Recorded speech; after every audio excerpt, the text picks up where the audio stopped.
historiquement, on se situe plutôt sur les 18e, 19e, 20e arrondissements de Paris, mais aussi le 10e, et puis sur des communes limitrophes, ou pas tout à fait, puisque on a été plusieurs années au Lilas, à Montreuil, et puis depuis l'année dernière, on a été à Saint-Denis, bien sûr, aussi. Et depuis l'année dernière, nous allons également à Bagnolet, et cet été, pour la première fois, à Stein, où nous allons pouvoir faire visiter en fait une cité-jardin. D'accord.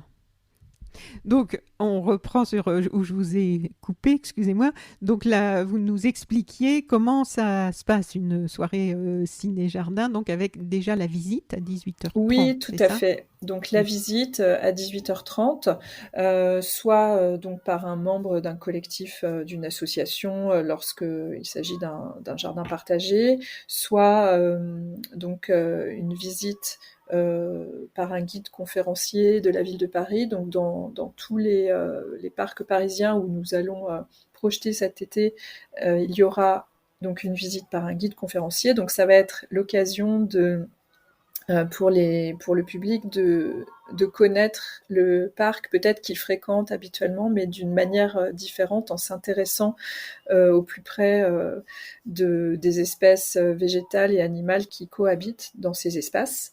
Et puis, à la suite de cette visite, donc il y a toujours eu un moment de repas partagé, donc une sorte de soit pique-nique participatif, soit buffet participatif, où chacun peut apporter quelque chose de préférence à partager avec les autres. Et c'est l'occasion même pour nous, en fait, de faire connaissance avec le public, connaître un peu leur motivation, leur intérêt pour les films que l'on projette, et aussi la cause écologique. Mais voilà, Oui, c'est parce que tous ces documentaires sont quand même sur une thématique assez définie. voilà, on va en arriver donc à la programmation, j'imagine, et à la troisième spécificité de Ciné Jardin, après les visites et le temps de buffet convivial. Il y a donc la présentation et la projection et la discussion autour d'un film d'écologie.